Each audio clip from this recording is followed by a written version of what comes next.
The Michigan Man Podcast, episode 210. New divisions, new teams, and most of the same quarterbacks highlight the upcoming conference season. This week we preview the new look Big Ten.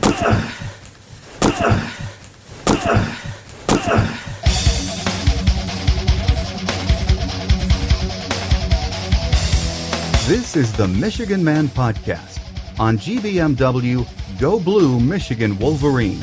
For Wolverine fans from coast to coast.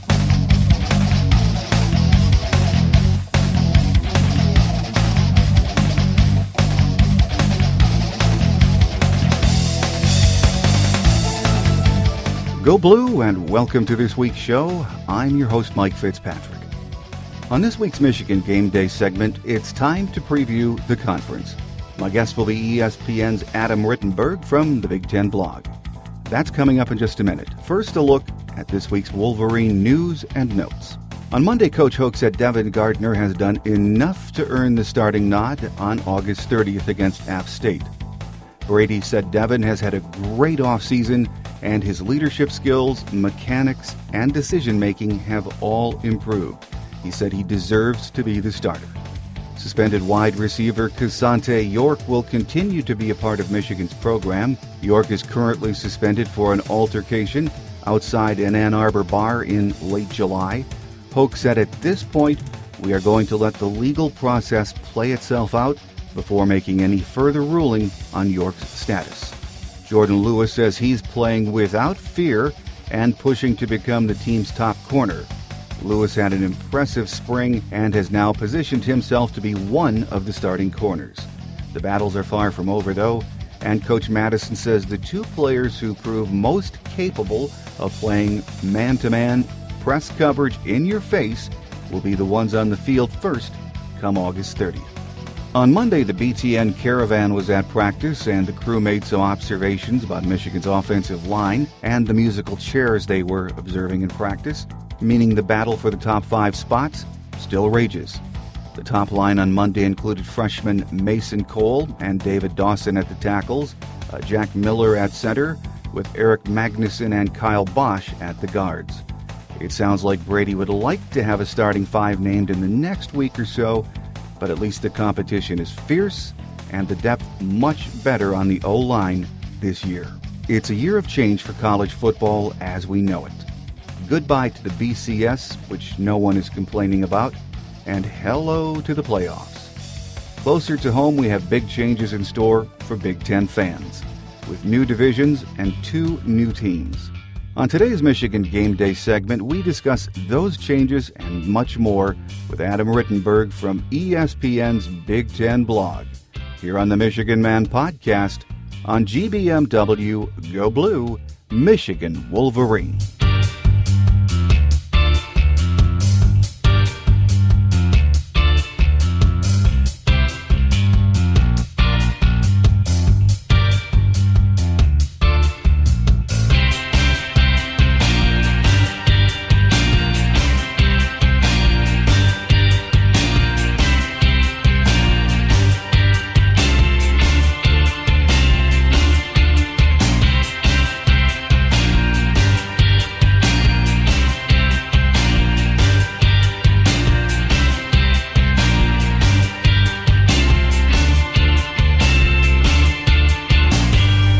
Back with us on our Michigan Game Day segment as we preview the Big Ten with just a couple of weeks left before the opening kickoffs. From ESPN's Big Ten blog, Adam Rittenberg. Great to have you back on the show, Adam. Oh, great to be with you, Mike. Well, as we know this year, Adam, a lot of changes, not only in college football, but of course in the Big Ten. We're saying so long to the legends and the leaders divisions, and hello to the East and West, which is going to take some getting used to, isn't it? Yeah, anytime there's a change with divisions, it will take getting used to, and certainly this one's a little easier to understand.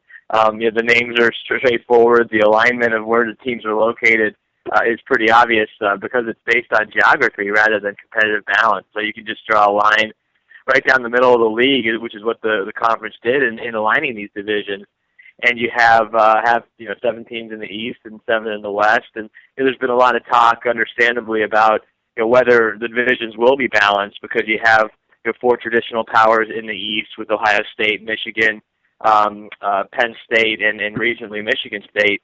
And then in the West, it appears to be a little bit weaker, but I think the West could actually be a deeper division this year, especially if programs like Iowa and Nebraska and Wisconsin all play well. So it'll take a little bit of getting used to. I think it'll be better when the league goes to 9 conference games in 2016 because there'll be fewer teams that you won't see on the schedule and shorter gaps between when teams will play. But definitely a little bit of a new deal this year with an expanded conference. And along with the 14 teams, the 2 conferences, we have the 2 newcomers who just happen to be in the East Division, Rutgers and Maryland, which is going to add interest in two regions where the Big Ten is really trying to reach out to. Absolutely. That's the big reason why the league made these moves, was to have a larger presence in the Northeast. It's a place where a lot of people live. There's a lot of money there. There's a lot of eyeballs, and with an upcoming television deal, I know it's not the reason the Big Ten fans want it here, but that's a big factor in this, is that the league wants to position itself as strongly as possible for that next deal, and being in new markets. Actually, I think one of the things that's being overlooked a little bit is the advantage of being in places where there are a lot of recruits, and you hear a lot of talk about shrinking population in the Big Ten and the struggles the league has had to recruit at an elite level nationally. Well, Washington, D.C., where Maryland is located, that area, Northern Virginia, Western Maryland has a ton of players, and you've seen some of them at Big Ten programs like Penn State. New Jersey has always been a valuable state for Big Ten schools to recruit, and now even more so with Rutgers in that state. A lot of good high school football. So there are different reasons why those teams are in the league. Certainly the location is the biggest one. Of course, this year, a lot of things to look forward to. We just mentioned a couple of them.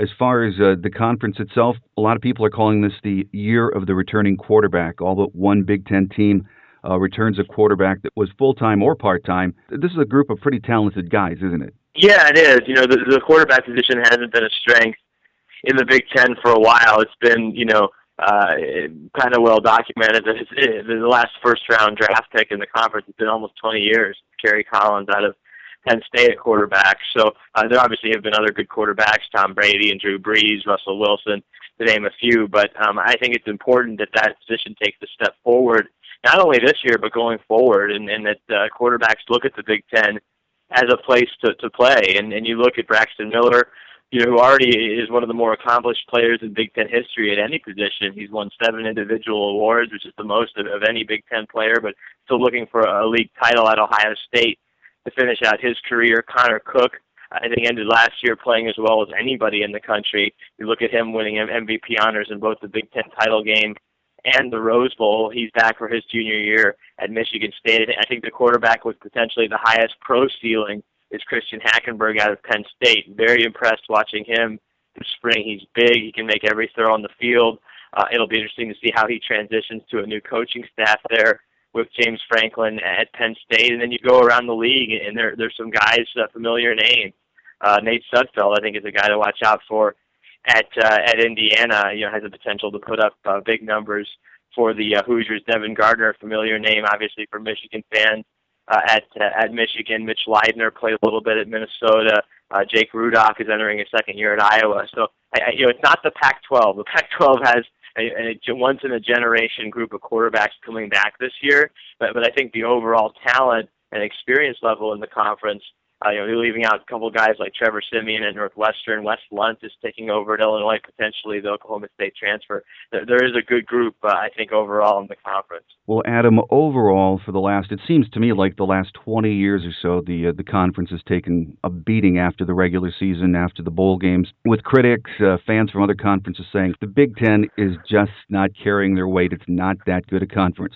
Do you see a little more balance this year and some more depth across the board in the Big Ten? I think there's the potential for that. I see 2 teams that jump out to me as playoff contenders entering the year, but that doesn't mean a whole lot by the time October rolls around, because we could see a whole different set of potential candidates. But Ohio State and Michigan State, are teams that belong in everybody's top 10. They should be on the radar for the playoff. with some of the things they're bringing back from last year's team. And then you look at other teams. Wisconsin is an interesting case study. They have been very, very good for a long time, and they have an excellent player coming back in Melvin Gordon, who's a Heisman Trophy candidate at running back. But they also have a lot of question marks. Mike, you look at their defense; they lose practically their entire front seven, including the Big Ten Defensive Player of the Year. In Chris Borland, they've moved around a lot of pieces in that front seven. Quarterback is a major question mark, wide receiver, but their schedule is very beneficial. After they get past the opener against LSU down in Houston, I think they're a team that could make some noise. Iowa is a team that made some strides last year, flipped its record from 4-8 to 8-4. They did lose their bowl game, but they bring back a lot. Nebraska has some talent. They won their bowl game and have stars on both sides of the ball. And then we'll see if the depth can continue beyond that. Minnesota made strides last year. I think Northwestern had the chance to be a lot better after a season where everything kind of went wrong for them. Penn State's a bit of a question mark. I think Indiana is a team that if they can just be decent defensively, is going to be in a lot of ball games. So ultimately, you need to get better at the top, and so I think it's important that teams like Iowa and Wisconsin and Nebraska, and we didn't mention Michigan. Michigan has a chance to take another step, even though the schedule's tough. Can they compete for that East Division and put themselves in the mix?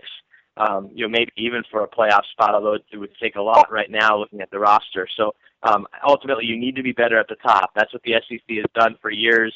It's not just relying on one team or two teams, and that's been kind of the problem in the Big Ten, is that besides Ohio State, no team has been elite year in and year out. Our guest on the show today here on our Michigan Game Day segment as we do our Big Ten preview is Adam Rittenberg from ESPN's Big Ten blog. Adam, I know you just briefly went over some of the conference teams, but if we could just take a minute and look at the East and the West Division and get your quick synopsis about each team, and start with Purdue, where Coach Darrell Hazell, who's a good football coach, he could be staring at another 0-8 season in the conference, couldn't he? He could. I'd be surprised if they went 0-8 again, especially in that division. I think they're going to find a way to pull out a victory somewhere along the line. Purdue, they had a lot of issues coming in there. They just weren't strong enough on the lines, and that showed. Really weren't very good on either side of the ball. They were playing a young quarterback in Danny Etling, who we talked about quarterbacks earlier. He's going to be a year older. I think he'll have some more weapons around him. They really like Raheem Mostert, who actually won a couple of championships at the Big Ten track event here in the spring, and so he's back at running back alongside Akeem Hunt, so they have some speed there. But I think where you'll see the differences for Purdue are along those lines, and I think the defensive line has a chance to be a lot better this year. Ryan Russell is back at defensive end, and guy that everyone should keep an eye on is Rajon Howard, who's an inside tackle for Purdue. They were really raving about him as a guy who could follow in the footsteps of players like K'Wan Short and Mike Daniels, who went on to the NFL after playing defensive tackle at Purdue. So, it's still a build there, but I guess I'd be a little surprised if it was as dire as it was last year for the Boilers. Well, a team that was in a dire situation last year was the Fighting Illini. They've won one Big Ten game in 2 years. They have to replace Nathan Shieldhouse. Coach Beckman on the hot seat there, isn't he? Well, I think he has to show improvement this year. I think the question for Illinois will be what if he's right on that borderline of making a bowl game. I think if he does get to 6 wins and they go on to a postseason game, it'll be hard to make a change after only 3 years. What if they finish with five wins and win another Big Ten game? I think that's going to be a tough decision for Mike Thomas, their athletic director, who hired Tim Beckman from Toledo a couple years ago. Illinois, they have to just get better on defense. I think even though Shieldhouse led the league in passing and was an excellent player last year as a senior, I think they're going to be okay on that side of the ball with Bill Cubit as the offensive coordinator. They have a pretty good line. They have a very good underrated running back in Josh Ferguson, and I think they're going to have more explosiveness at receiver with some new faces, including junior college transfer Geronimo Allison. The question is, can the defense hold up? They were awful against the run last year, and they're going to have a new look defensive line, also with some junior college players, including Jihad Ward, a player that coaches are very, very excited about down in Champaign. And we were talking to some of those guys the other day, and they said the defensive line looks completely different. So similar to Purdue, they have to be stronger up front. if they want to hold their own in some of these Big Ten games. And their schedule is tough. Their road schedule, Washington, Nebraska, Wisconsin, Ohio State, and Northwestern, they're going to have to be very good at home if they intend to make a bowl game and potentially save Tim Beckman's job. Northwestern returns 18 starters from a team that lost 7 conference games, 5 of those in really heartbreaking fashion. Do you think that they're going to be better than everyone expects? I think so. They've been in close games pretty much forever, and for a long time they were extremely good in those close games. Things seemed to turn for them a little bit in the 2012 season, even though they won 10 games, lost a couple of heartbreakers. And then last year, it just seemed like every close game went against them. So maybe that's the law of averages catching up with them. But I think that things will improve this year. They'll have a clearer identity on offense with only one quarterback in Trevor Siemian. And they really were a pass-first offense for a long time until Kane Coulter and Rittenberg Mark came along. And I think they'll be much more pass-heavy this year on that side of the ball. Defensively, they were good enough to win, I think, 9 games last year, and the offense just couldn't hold up. And the big question mark for Northwestern is going to be their offensive line. And the good news is they returned 5 starters. The bad news is they returned 5 starters from a group that wasn't very good and got pushed around a lot last year. So that's really the group in the spotlight. But if they can hold up, even though their schedule isn't easy, they have some challenges along the way. But they do miss both Ohio State and Michigan State. I think that's a team that at least should get back to a bowl game, and who knows, could make some noise in what I look at as a pretty wide-open West Division.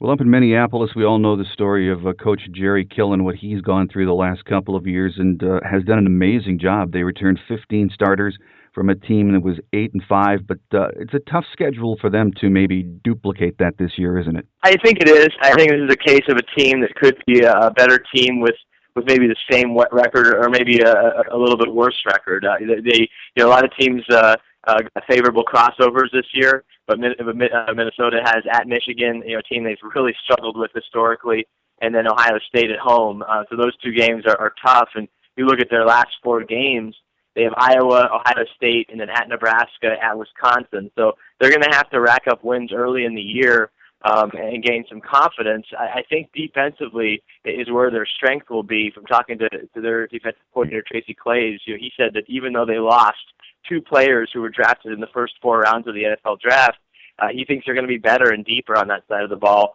And then on offense, Mitch Leidner shared snaps with Philip Nelson last year. Now Leidner is the guy. He's a big guy. He kind of runs the ball well, which is a big part of their identity. And they have a lot of depth at running back, and I know they want to be that power-oriented team, but I just look at their schedule and see this as maybe a year where they're treading water a little bit before potentially breaking through in 2015. Well, down in Lincoln, Coach Pelini's Cornhuskers have to replace 4 of 5 starting linemen, very strong at the skill positions, led by Amir Abdullah, but they also have a killer road schedule, don't they? Yeah, and again, Nebraska's a team that has struggled, quite frankly, away from home, and they did get a win last year at Michigan, but they've won at Penn State. But can they win again at a place like Michigan State against a much better Michigan State team, in my view, than they beat back in 2012? Can they win at Wisconsin, where they were embarrassed in their Big Ten debut back in 2011? Then they finish up at Iowa. So those are 3 really tough in-conference road games. They also have at Fresno State in the non-conference, a very tricky trip to a place that's very tough to play. And they've already faced some adversity here in the preseason. They're losing 3 defensive players for the season, including linebacker Michael Rose, who I looked as a potential leader on that defense. So it's about having the depth and the fortitude to overcome some of those tough situations. And I still want to see how Nebraska responds under adversity in a game, because that's where you've seen them crumble at times last year. You saw it really throughout Pelini's tenure in the Big Ten, quite frankly. It was last year against UCLA. You saw it in the Big Ten championship game against Wisconsin. The previous season, you saw it against Wisconsin and Ohio State in the first year. So are they going to be able to hold up under tough conditions? That's the question for this Nebraska team. Well, over in Madison, the Badgers also returning their starting quarterback in Joel Stave. There's competition at that position right now in camp, and they've got Melvin Gordon coming back, an outstanding back. have to replace their entire front seven on defense, but they've got it going there at Wisconsin. They're going to be right in the mix, aren't they? I think so. I think that they're getting a lot of credit for what they've been. I don't know if it's necessarily justified for what they're going to be this year. I have reservations that they can replace that entire front seven. I like their coaching staff. I like the tradition that they have at Wisconsin, but I don't think it's a guarantee, like many people are saying, that they're just going to roll through most of the Big Ten after that opener against LSU. They need someone to emerge at quarterback, not just to be a placeholder and a game manager, but someone who can make plays. They need someone to emerge at wide receiver. That's a major question mark right now going through camp. And then they need some playmakers on defense because they, without Chris Borland on the field, without Bo Allen out there, even Desmond Southward, who was a surprise draft pick when he was selected so high, actually ahead of Chris Borland back in May. So I get what Wisconsin's been. I think they can be certainly a team that gets to the Big Ten championship game, but they have no shortage of question marks right now. I'm going to kind of wait and see on them. Well, our last team in the West Division, Adam, the Iowa Hawkeyes, returning starting quarterback Jake Rudock, starting running back Mark Wiseman, 6 other first-stringers on offense, but they have to replace a really talented linebacking core in the D. But still, a lot of folks are saying, watch out for Iowa this year. Yeah, and I think those people are right. I really like this roster and this team the more I study it. And you look at Kirk Ferentz's best teams at Iowa, they're always very good up front, and I think this team has a chance to be really solid on both lines. They have the Big Ten's best offensive lineman, Brandon Sheriff, at left tackle, a guy who would have been a first-round pick if he had chosen to come out after last season, and so he anchors that offensive line, which returns three starters, but has some experience. And then on the defensive line, I think it's their strongest unit, led by Carl Davis, who's a massive defensive tackle, actually from the state of Michigan. From the Detroit area, he's leading them up front. So linebacker's a question mark. Quentin Alston has stepped in and is sort of the fourth guy. What he was the fourth guy last year. Now he's going to be the lead guy for that linebacking core. And they can't afford a lot of injuries there. So that's a group to monitor. But like Wisconsin, Iowa has a very favorable schedule. Neither of those teams plays Ohio State, Michigan State, Michigan, or Penn State in the East Division. And Iowa actually gets both Nebraska and Wisconsin at home at the end of the year. So everything lines up well for Iowa to make a run here at a Big Ten title if they can, or reach the Big Ten championship, I should say, if they can overcome some of those personnel losses. Adam, over in the East Division, let's look at newcomer Rutgers. They returned 16 starters. This is a team that finished 6-6 last year in the American Athletic Conference, lost to Notre Dame in the Pinstripe Bowl. Welcome to the Big Ten, because their schedule is torturous. It's brutal. It's going to be tough to, I think, gauge this program unless they step up and surprise some folks. Because as you mentioned, you just look at that opening start to the Big Ten. You have Penn State, Michigan, Nebraska, and Wisconsin. I mean and then you finish up with road games against Michigan State and Maryland. So it's going to be a challenge for Kyle Flood, a coach that some would say is on the hot seat. I think it would be hard for Rutgers to make a change, right now because of the schedule and the fact that this is still kind of a transitioning program. But I think stylistically, Rutgers will fit in well in the Big Ten. Their style of play on both sides of the ball won't be foreign to Big Ten fans when they watch them.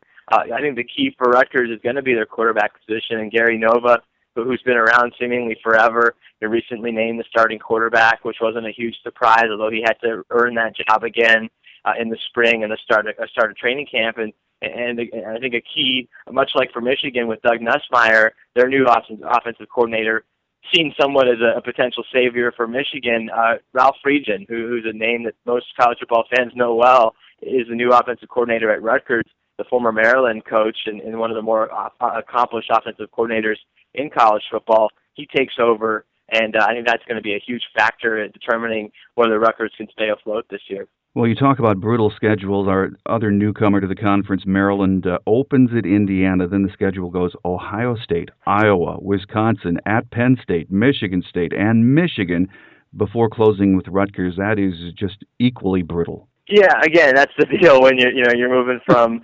the ACC or the Big East, or the American, I should say, into the Big Ten East Division. You're gonna be challenged every year, and I think this Maryland team, though, however, has a chance to surprise folks, perhaps more than Rutgers. The thing with Maryland, Mike, is that they haven't been healthy for 2 years, so it's really hard to get a sense of how good they can be. I think if they get better luck on the health front, you look at their wide receivers, I rank them as the best in the conference coming into this year. Stephon Diggs is an explosive player, turned down Ohio State to stay closer to home at Maryland.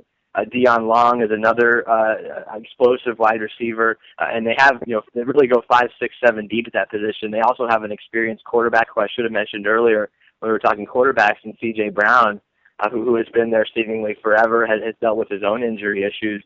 And then defensively, they play a 3-4 scheme there with Brian Stewart. Brian Stewart's their defensive coordinator, and they have a lot of experience coming back, especially in the front seven. So, I think of those two newcomers, Maryland has a better chance to maybe surprise some folks and pull off an upset or two, in spite of that really tough schedule that you mentioned.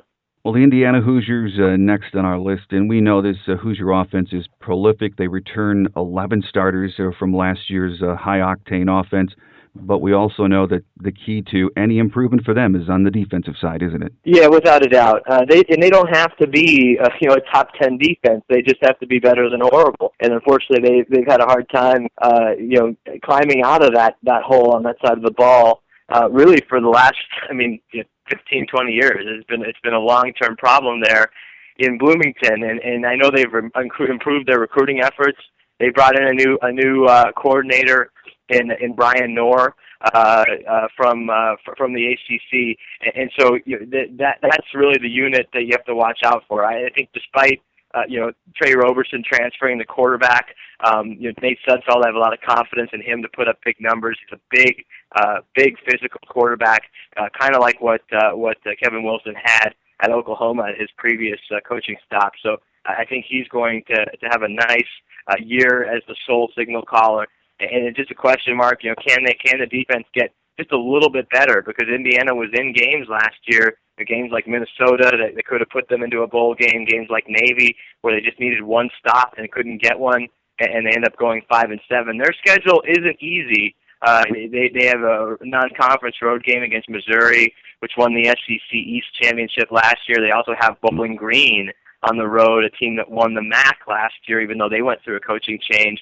And they have Michigan and Ohio State and Iowa on the road in league play. So definitely a little bit more challenging schedule, but I would keep an eye on Indiana as a team that could take a step forward and get to a bowl game. Over in Happy Valley, the Nittany Lions have Christian Hackenberg, and that's saying a lot. They have a solid running game, 14 returning starters overall, and the road slate not overwhelming. They could be a surprise team this year, don't you think? Well, and again, I think surprise is relative. We've been saying that for a couple of years now, that it's almost like we're waiting for the doom and gloom to take effect there with the sanctions, and it hasn't really happened. Yeah. And that's a credit to Bill O'Brien, for winning as much as he did in his 2 seasons as coach. And, they have a chance to continue that this year under James Franklin. I would say this, you mentioned the returning starters, and if all those guys stay healthy, they'll be in good shape, but they cannot afford injuries. They're very, very thin, especially at spots like the offensive line, which is not a good place to be thin. So they need some good luck on the health front and keeping those guys healthy. Obviously, keeping Christian Hackenberg in the game. I do think they have a chance to be a little bit better defensively. They were mediocre by Penn State standards last year, and I think with some of the guys they have coming back up front, Deion Barnes, the former Big Ten Freshman of the Year, C.J. Olanian is a guy to look out for, another defensive end. And then in the back end, I really like Adrian Amos at safety. I think he's a future NFL player, as well as Jordan Lucas, a solid cornerback. So, again, if the starting 22 stays healthy throughout the year, I think Penn State's a team to watch. But if not, I think it could go south on them pretty quick. Well, Coach Mark D'Antonio and the Spartans returned 7 starters on offense, 5 on what was one of the nation's best defenses last season. They're going to be right there in the race, aren't they? Oh, absolutely. And again, I think people are dismissing Michigan State a little bit too easily from the playoff talk going into this, because they see the losses on the defensive side of the ball, or maybe they just don't think Michigan State is a program that's capable of having 2 great seasons in a row. But the fact is, they've won 11 or more games in 3 of the last 4 seasons. So this isn't a one-year deal.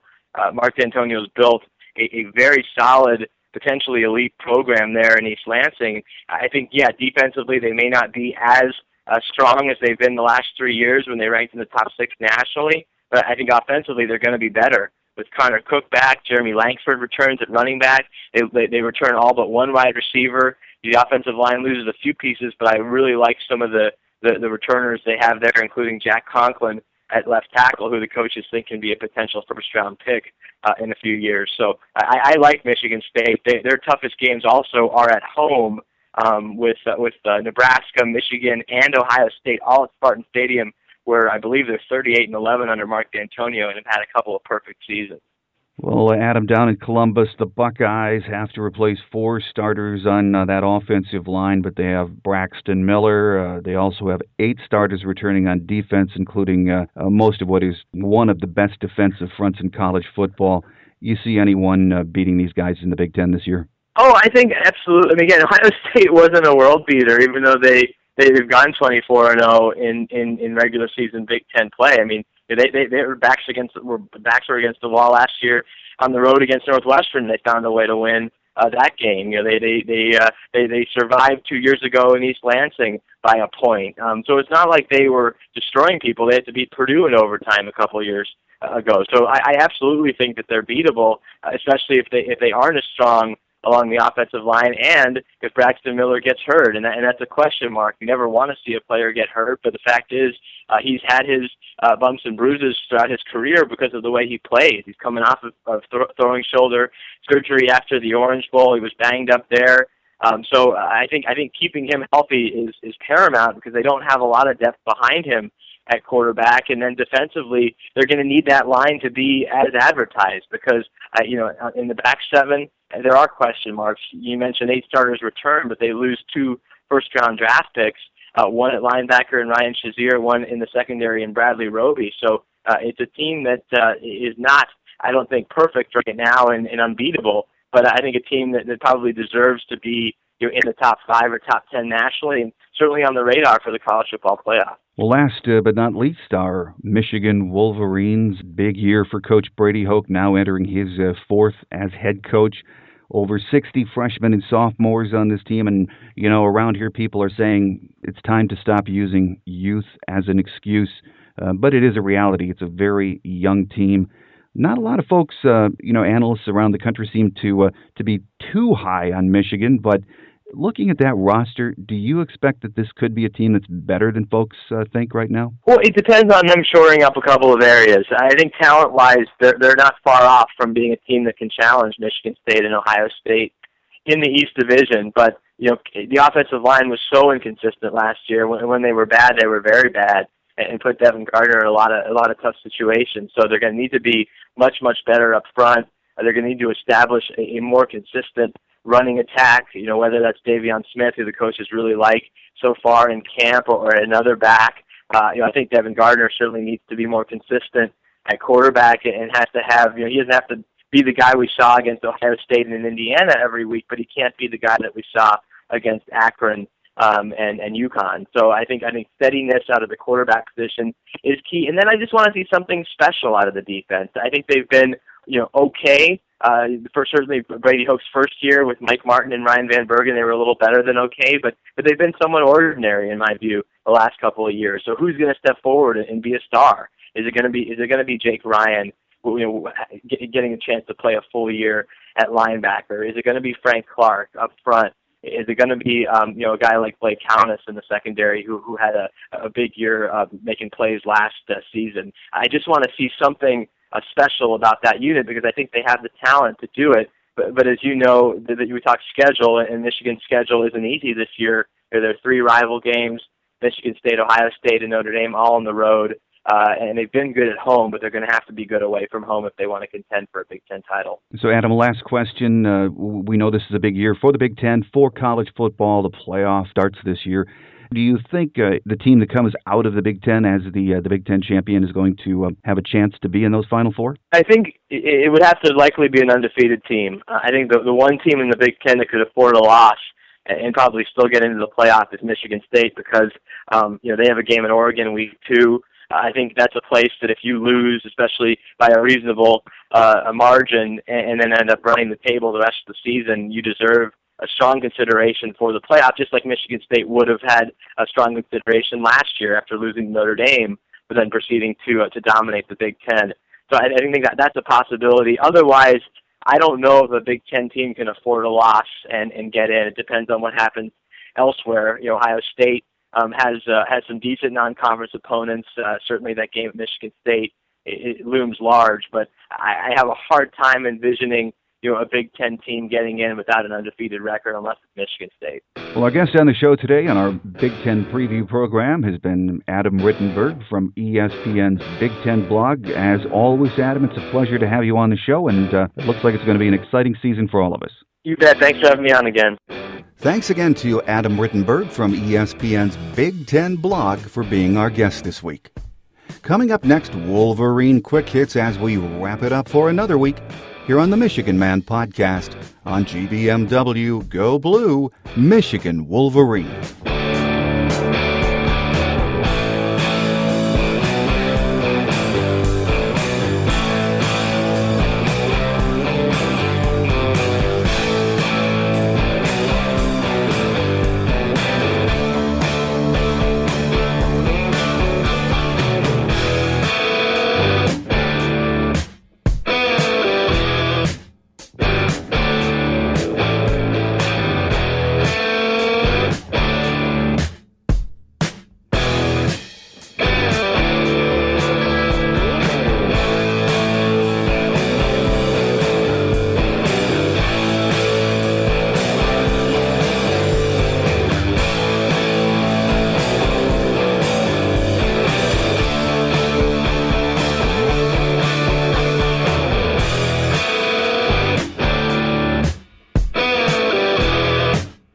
Thanks again to our guest today, Adam Rittenberg from ESPN's Big Ten blog.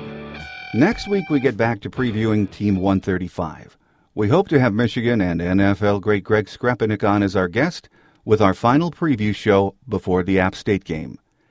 It seems as if we've been previewing, dissecting, predicting, and obsessing Michigan football for months now. In just 2 weeks, we finally get to see what we've been waiting for. So coming up, we'll have our App State preview show again in 2 weeks, and I've already lined up some great guests to help us get ready for the opener. So, of course, we hope this is going to be a big bounce-back season, and I hope you'll tune us in all season for great guests and what we think is the best in Wolverines football podcast coverage. With the season fast approaching, you'll need your daily fix of Michigan football. There is no better place to get it than right here at GBM Wolverine. Visit www.gbmwolverine.com and become a member today. We have player profiles, recruiting news, our lively message board, plenty of chatter about this season, and the always popular Monday night live chat with all of our talented writers right here at GBM Wolverine. So don't delay. Visit www.gbmwolverine.com and join today. Membership is free. Make sure you're in the Wolverine loop this season.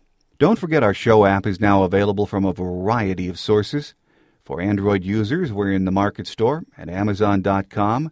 For Apple devices, our show app is available in the iTunes Store and Windows 8 App Store. Another great way to tune us in for free is with the TuneIn Radio app or the Stitcher Radio On Demand app. Download the free app at www.stitcher.com. Get the latest episodes faster on Stitcher, where the latest shows continuously update. Our phone lines are open for your calls 24/7, and we would love to hear from you. Give us your prediction for the season or anything else maize and blue you'd like to talk about. The number is 313-263-4842. That's 313-263-4842. You can also email your thoughts and opinions or predictions to the Michigan Man Podcast at yahoo.com. So give us a shout anytime. That's it for this week's show. We'll be back next week and hope to have Wolverine great Greg Skrepenik with us to share his thoughts on Team 135 and what he expects we'll see from this young team, in particular, this young offensive line unit. Always interesting to hear what Greg has to say about the big boys up front. So until then, have a great Wolverine week, everyone. Thanks again for joining me. I'm your host, Mike Fitzpatrick. Take care, and as always, go Blue. Thanks for listening to the Michigan Man podcast on GBMW Go Blue Michigan Wolverine.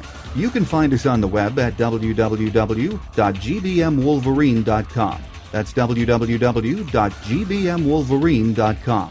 For audio posts or other fan feedback, please call our listener line at 313-263-4842. That's 313-263-4842. Email fan feedback to the Michigan Man Podcast at yahoo.com. That's the Michigan Man Podcast at yahoo.com.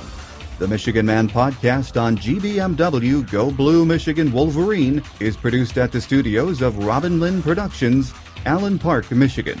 The Michigan Man Podcast is not affiliated with the University of Michigan. Go Blue!